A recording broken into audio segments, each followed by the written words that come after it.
El continente americano es generador de ciencia, tecnología, movimientos sociales y productor de insumos que se utilizan en el esquema productivo de todo el mundo. Con todo esto, América es generadora de importantes noticias. Magnética FM y Voz de América presentan Buenos Días América, el informativo más completo y trascendente de este continente. Bienvenidos. Buenos Días América. Good morning, America. Bienvenidos.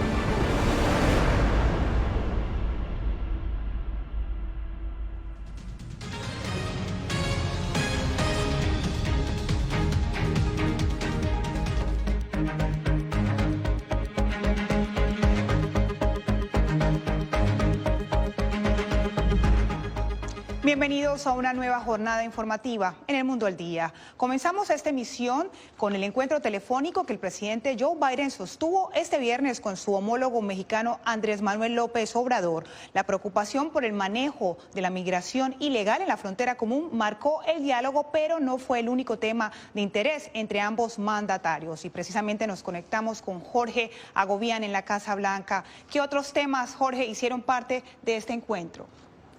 Diva Litzet, sin duda el tema migratorio fue central. La cooperación binacional para, una vez se ha levantado el llamado Título 42, ver cuáles serán esos mecanismos que pondrán en práctica los dos países, que por cierto hay que destacar, pareciera que esa fecha para la derogación del Título 42, que era el 23 de mayo, no ocurrirá porque pareciera también que un juez federal bloqueará esa decisión que había tomado la administración Biden. De eso se habló durante esta reunión. Sin duda también se habló del tema de cómo actuarán los dos países por lo que es previsible según la administración Biden, que será la llegada de más migrantes, de flujos de migrantes a la frontera sur entre México y Estados Unidos. De hecho, una alta funcionaria de la administración Biden también nos decía más temprano que ahora más que nunca los dos países deben trabajar juntos para hacer frente a ese posible flujo de migrantes por el que ha sido criticada la administración Biden. También habló sobre esto, por otro lado, la portavoz del presidente Joe Biden el día de hoy, desde aquí, desde la Casa Blanca. Esto fue lo que dijo.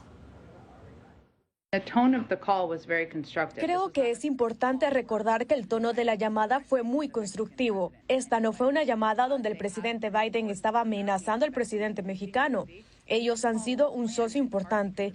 Esperamos que lo sigan siendo y esta llamada se planificó en parte por la Cumbre de las Américas, pero también porque se aproxima la derogatoria del Título 42 y la expectativa del Departamento de Seguridad Nacional sobre el incremento en el flujo de migrantes que tratan de cruzar la frontera. También hablamos aquí en la Casa Blanca con el principal asesor del presidente Joe Biden para temas o asuntos latinoamericanos, con Juan González. Él nos dijo que durante esta reunión en la que él mismo estuvo presente, también se habló sobre el tema económico. Esto fue lo que nos dijo. El compromiso entre los dos presidentes fue continuar esa cooperación bilateral, pero la mayoría del enfoque de la conversación fue el tema económico, crear oportunidades de trabajo, inversión del sector privado en el sur de México, la colaboración entre USAID y Amexir en el norte de Centroamérica, pero también el trabajo con el resto del hemisferio entre ahora y la cumbre para asegurar de que estamos creando y enfocándonos en el tema económico, que es lo que ha estado motivando a las poblaciones que se migren. Esta reunión telefónica del día de hoy entre el presidente Biden y su homólogo mexicano ocurre mientras desde el Capitolio la Casa Blanca sigue recibiendo duras críticas, sobre todo esta semana en la que el secretario de Seguridad Nacional testificó ante varios comités en la Cámara de Representantes y el Senado. Por otro lado, hay que también destacar que el propio presidente López Obrador tuiteó después de este encuentro del día de hoy que el próximo lunes su canciller viajará a la capital de Estados Unidos, a la ciudad de Washington, D.C., para reunirse con funcionarios estadounidenses para destacar el tema del desarrollo económico, pero también la preparación para la Cumbre de las Américas que ocurrirá en el mes de junio aquí en Estados Unidos, en Los Ángeles. Diva Litzet. Gracias a Jorge Agobián desde la Casa Blanca. Y ahora vamos a la frontera porque allí, según las autoridades fronterizas, las organizaciones criminales de tráfico de personas están reclutando a jóvenes para que transporten a migrantes indocumentados. Paula Díaz nos muestra cómo los jóvenes incautos terminan enjuiciados por delitos penales. Los coyotes están reclutando adolescentes por redes sociales y videojuegos y los provocan con dinero fácil, pero esto no siempre termina bien. Kevin Ávila, de 18 años, enfrenta cargos de asesinato en primer grado y otras acusaciones luego de chocar en la autopista 10. Ávila conducía un vehículo con 7 inmigrantes, 3 murieron y 4 están hospitalizados. Las organizaciones que están moviendo gente por la frontera están usando jóvenes para manejar los coches que buscan los migrantes y los manejan a partes de Arizona. La patrulla fronteriza dice que esta es una nueva modalidad que están viendo aumentar cada día y que algunos jóvenes son engañados. Una jovencita fue reclutada en uno de estos juegos y a ella le dijeron y le engañaron que iba a cruzar electrónicos, en realidad llevaba droga, entonces fue arrestada y el carro fue decomisado. El alguacil del condado Cochise publica semanalmente en sus redes sociales arrestos de adolescentes que transportan indocumentados en el área de Douglas.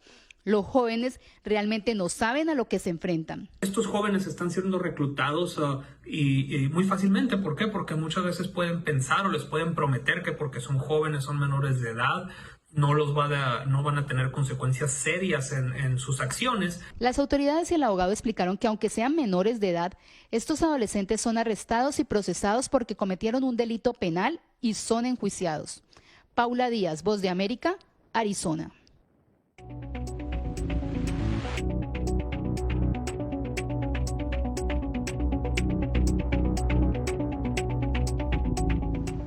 Rusia bombardeó Kiev durante la visita del secretario general de la ONU, lo que añade más escepticismo a la posibilidad de que el organismo pueda mediar exitosamente y así poner fin al conflicto. Ampliamos esta información con Ángela González, corresponsal en la sede de la ONU en Nueva York. Ángela, ¿cuál es la reacción que ha tenido la ONU por este ataque?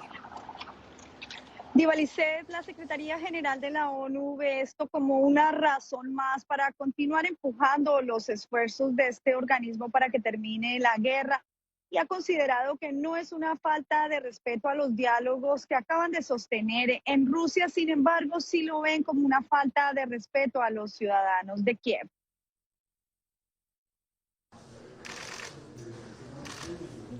A pocas horas de culminada la reunión del secretario general Antonio Guterres con el presidente Volodymyr Zelensky, varias explosiones sacudieron el centro de Kiev.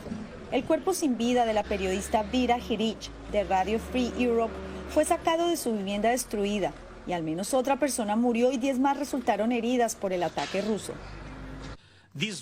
Esta guerra debe terminar y la paz debe restablecerse de conformidad con la Carta de las Naciones Unidas y el derecho internacional. Muchos líderes han hecho buenos esfuerzos para detener el conflicto, pero hasta el momento no han tenido éxito. Estoy aquí para decir, señor presidente y pueblo de Ucrania, no nos vamos a rendir. Esto sucede luego de que la ONU hubiese alcanzado un acuerdo en principio con el presidente Vladimir Putin para evacuar a miles de personas en condiciones graves de la planta de Azovstal en Mariupol. Antonio Guterres no ve este ataque dirigido a él. Lo ve como una señal más de que hay partes que quieren continuar con esta guerra y nosotros queremos continuar el esfuerzo para asegurarnos de que el conflicto pueda terminar. Durante su reunión con el presidente Zelensky, el secretario general reconoció también que el Consejo de Seguridad le falló a Ucrania.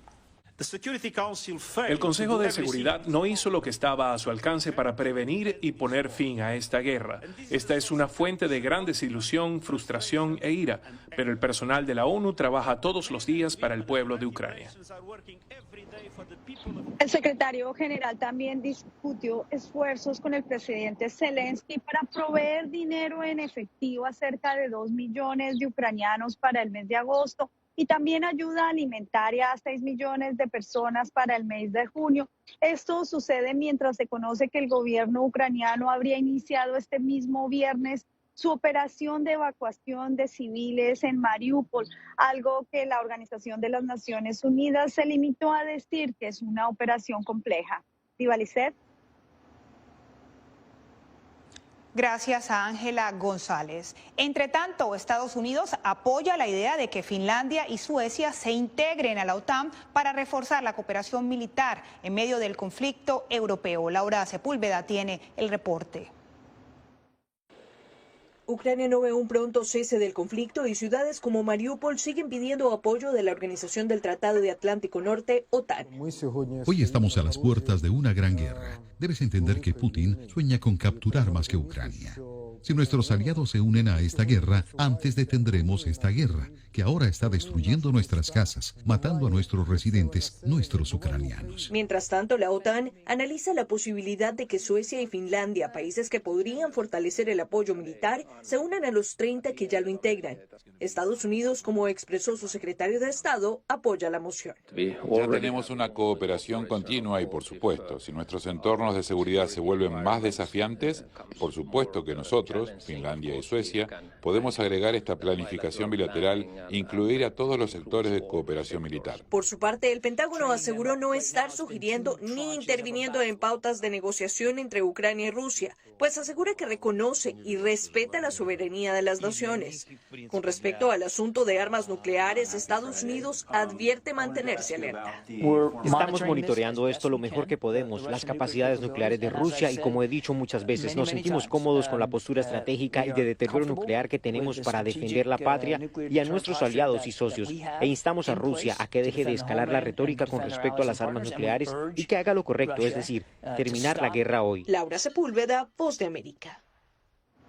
Y en Ucrania, las mujeres constituyen el 15% de su fuerza de combate, según el Ministerio de Defensa ucraniano. Yasmín López nos cuenta que la cifra se ha disparado actualmente desde la invasión rusa. El primer día de la guerra en Ucrania, la empresaria y teniente menor Evgenia Esmeralda se unió a la defensa territorial de Ucrania. Unos días después, se convirtió en oficial del Regimiento Especial del Ejército de Ucrania. Quería unirme al ejército en 2014, cuando comenzó la acción militar en Ucrania, pero yo tenía un bebé pequeño en ese entonces. Esta vez, cuando empezó la guerra, no dudé. Yarina Chornohus ha sido médica de combate en las Fuerzas Armadas de Ucrania durante los últimos 2 años. Me uní al ejército en parte porque siempre quise hacerlo, pero no pude unirme en 2014 porque di a luz en abril 14 del 2014, justo cuando todo comenzó. En enero de 2020 sucedió que mi novio, que sirvió en el ejército, murió en el lugar. Entonces decidí unirme a su memoria. Según el Ministerio de Defensa de Ucrania, a finales del 2021, unas 32.000 mujeres pertenecían a las Fuerzas Armadas de Ucrania. Katerina Primak es cofundadora del Movimiento de Mujeres Veteranas de Ucrania. Durante más de 7 años ha estado luchando por los derechos de las mujeres en las Fuerzas Armadas.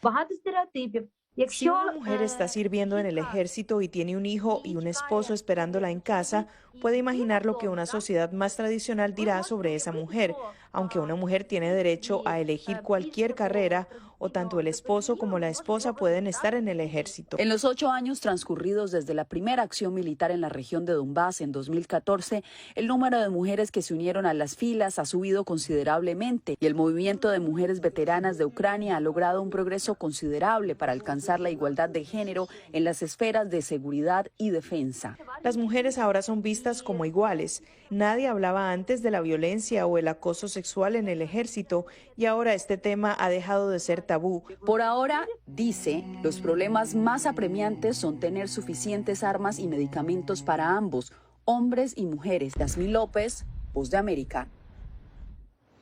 Al volver, otro país le dice adiós a las mascarillas. Les contamos de cuál se trata al regresar.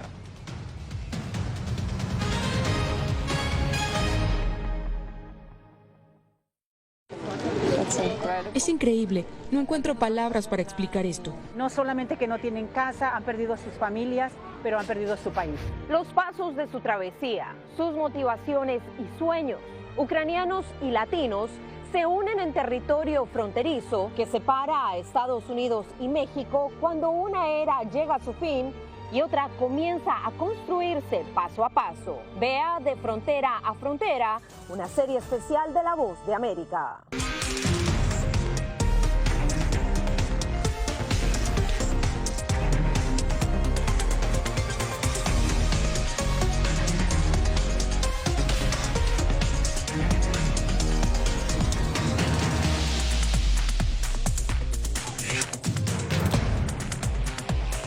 Venezuela 360, cada semana por La Voz de América.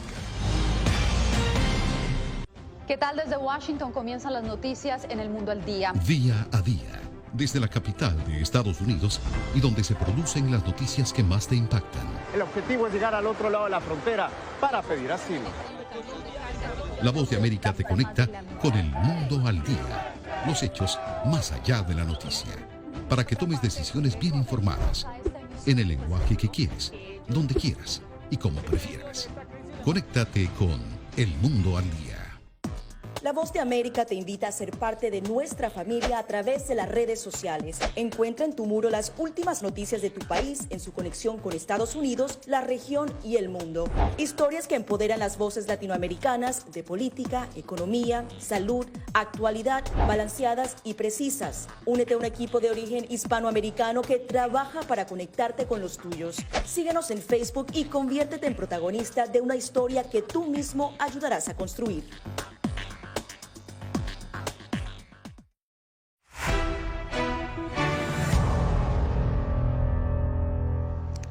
Es poco probable que Estados Unidos elimine el coronavirus, aseguró Anthony Fauci, el principal asesor de la Casa Blanca en la lucha contra el COVID-19. José Pernalete nos explica por qué.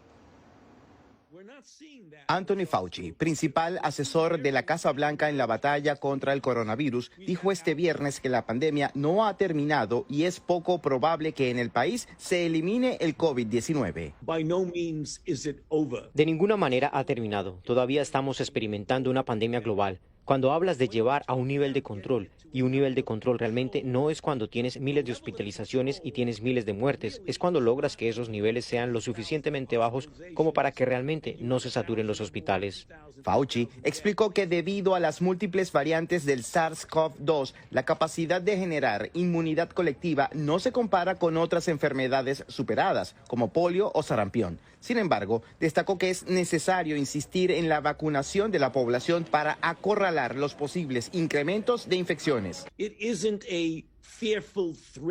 No es una amenaza temible en toda la sociedad, pero habrá contagios en la comunidad. No creo que vayamos a eliminar eso por completo. Por otra parte, la Administración de Alimentos y Medicamentos, FDA, por sus siglas en inglés, informó que el próximo mes de junio se llevarán a cabo 3 reuniones con expertos independientes para evaluar las solicitudes de aprobación de uso de emergencia de las vacunas Pfizer, BioNTech y Moderna para niños menores de 6 años de edad. De acuerdo a los CDC, en Estados Unidos hay 18 millones de infantes en ese rango que podrían ser inmunizados. José Pernalete, Voz de América, Miami. Y Ecuador le dijo adiós a la mascarilla. El presidente Guillermo Lasso anunció el fin de su uso obligatorio en espacios abiertos y cerrados. Desde Quito, Néstor Aguilera con el reporte. Prácticamente hemos vencido al COVID-19. Bajo esta premisa, el presidente del Ecuador, Guillermo Lasso, anunció el fin de la obligatoriedad del uso del tapabocas, luego de 2 años del inicio de la pandemia. Aseveró que en la actualidad apenas 5 de cada 100 pruebas resultan positivas. Desde hoy, en el Ecuador, dejará de ser obligatorio el uso de la mascarilla en espacios abiertos y cerrados en todo el territorio nacional. El gobierno exhibió el balance alcanzado en su proceso de vacunación. Un 87% de la población cuenta con 2 dosis de la vacuna y cerca de 5,5 millones de personas inmunizadas con la dosis de refuerzo, de un universo cercano a 18 millones de habitantes. La inversión realizada para la adquisición de las vacunas se eleva a $1.000 millones. China y Estados Unidos han sido los más importantes proveedores durante la campaña gubernamental. De los casos confirmados que han necesitado atención médica, esta semana que acaba de pasar, apenas tenemos 295 personas a nivel del país. Horas después del anuncio, en las calles de la ciudad, aún muchas personas seguían usando el tapabocas. En lugares abiertos estoy de acuerdo a sacar la mascarilla. En espacios libres que estén abiertos, sí, no la voy a usar. En lugares cerrados siempre es bueno cuidarnos, o sea, el cuidado depende solo de nosotros. Según cifras del Ministerio de Salud, producto de la enfermedad, han perdido la vida en el país más de 35,000 personas. Néstor Aguilera, Voz de América, Quito. Más adelante, las conclusiones de la visita de la Organización Internacional del Trabajo tras su visita a Venezuela.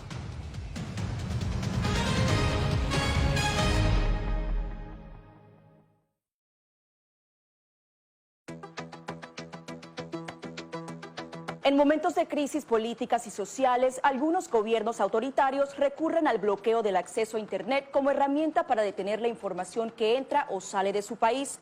No obstante, existen algunas alternativas que te ayudarán a continuar conectado a la red a pesar de la censura oficial. Una de las más efectivas es el VPN o red virtual privada por sus siglas en inglés. La VPN pretende simular que la persona está en otro lugar del mundo y no en el país que esté restringiendo el acceso a Internet, de manera que es incapaz de detectar esa conexión interna y así se puede utilizar Internet con normalidad. Las ofertas de VPN en el mercado son muchas y las puedes buscar escribiendo las iniciales VPN en los motores de búsqueda, pero es importante descargarla o adquirirla antes de perder la conexión al Internet. Aquí te ofrecemos algunas opciones.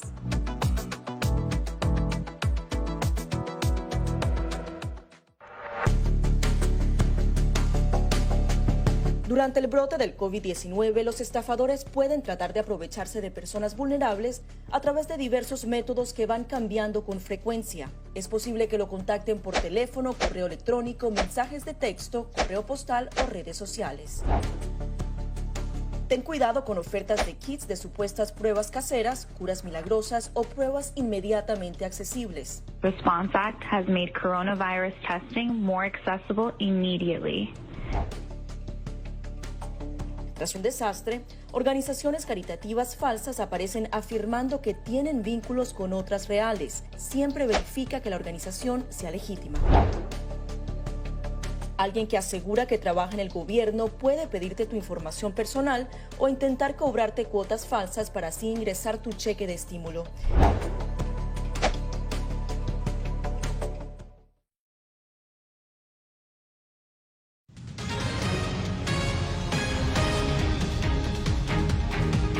Venezuela, el gobierno de Nicolás Maduro calificó como un éxito la visita de la Organización Internacional del Trabajo, pero Álvaro Algarra nos cuenta que dirigentes sindicales la describieron como un fracaso. El gobierno de Venezuela organizó la celebración de un foro de diálogo social con la participación de la Organización Internacional del Trabajo, gremios empresariales y la clase obrera organizada del país. María Marcela Máspero, integrante de la comisión, evaluó como positivos los encuentros y destacó que se hizo énfasis en la libertad de los trabajadores detenidos.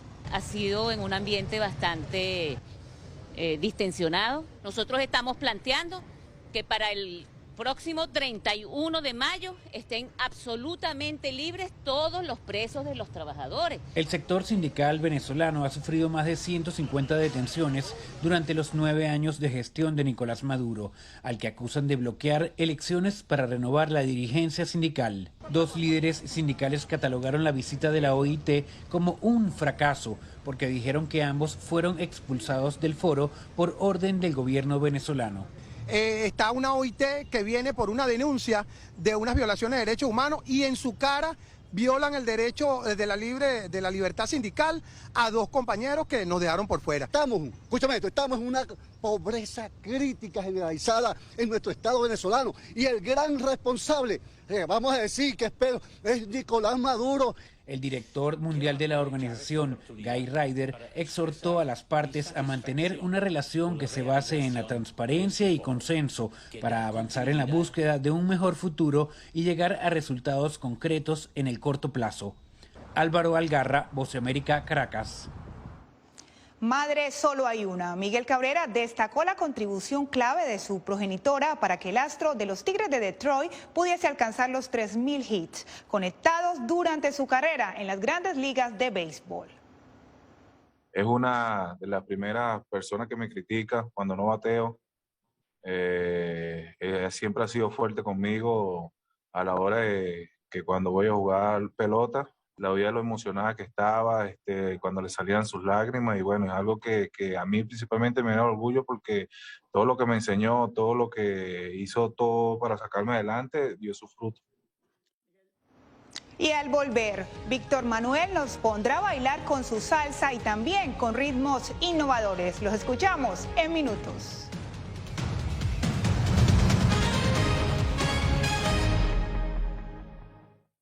El 24 de febrero cambió la vida de millones de ucranianos. La invasión de Rusia a Ucrania puso sus vidas en pausa. Mujeres, ancianos y miles de niños huyen cada minuto del país. con Celia Mendoza y Julia Riera. La Voz de América documenta desde Polonia esta crisis humanitaria sin precedentes en Europa desde la Segunda Guerra Mundial.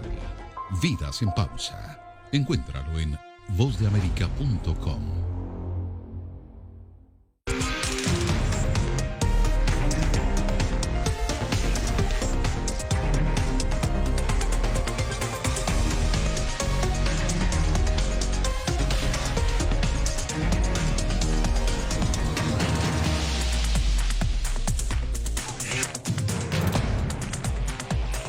Venezuela 360, cada semana por La Voz de América. ¿Qué tal? Desde Washington comienzan las noticias en El Mundo al Día. Día a día, desde la capital de Estados Unidos y donde se producen las noticias que más te impactan. El objetivo es llegar al otro lado de la frontera para pedir asilo. La Voz de América te conecta con El Mundo al Día, los hechos más allá de la noticia, para que tomes decisiones bien informadas, en el lenguaje que quieres, donde quieras y como prefieras. Conéctate con El Mundo al Día. La Voz de América te invita a ser parte de nuestra familia a través de las redes sociales. Encuentra en tu muro las últimas noticias de tu país en su conexión con Estados Unidos, la región y el mundo. Historias que empoderan las voces latinoamericanas de política, economía, salud, actualidad, balanceadas y precisas. Únete a un equipo de origen hispanoamericano que trabaja para conectarte con los tuyos. Síguenos en Facebook y conviértete en protagonista de una historia que tú mismo ayudarás a construir.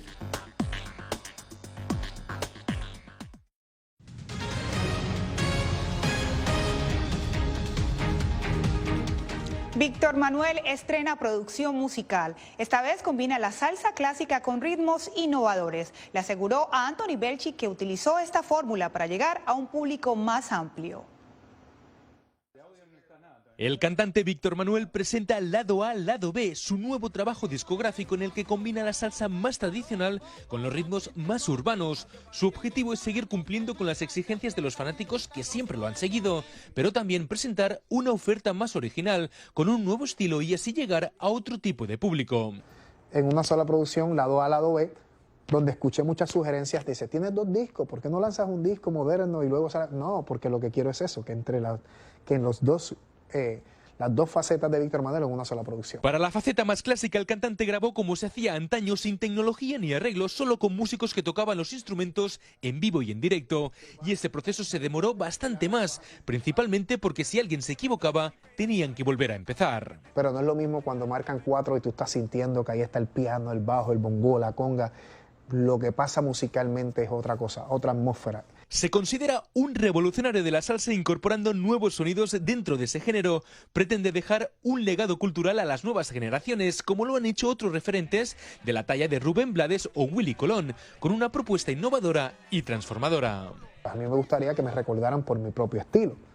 Y siempre busqué sonidos modernos, siempre busqué colaboraciones diferentes. Porque por encima de todo no quiere perder la oportunidad de cautivar a un público más joven al que le interesa la música más actual.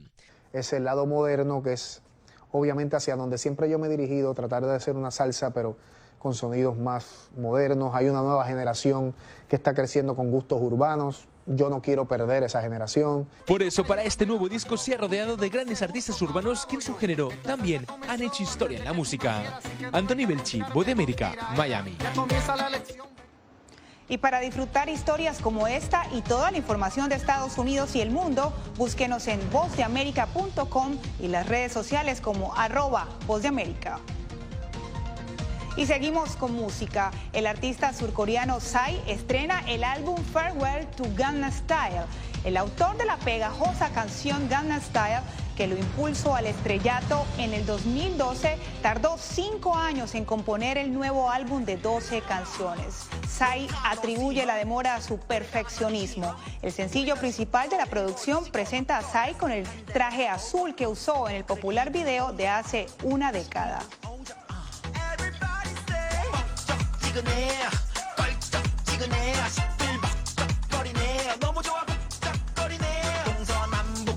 Y con este ritmo nos despedimos por hoy en el Mundo del Día. Gracias por tu atención. Al momento estás enterado de lo más relevante en materia informativa en el continente americano y su relación con el resto del mundo.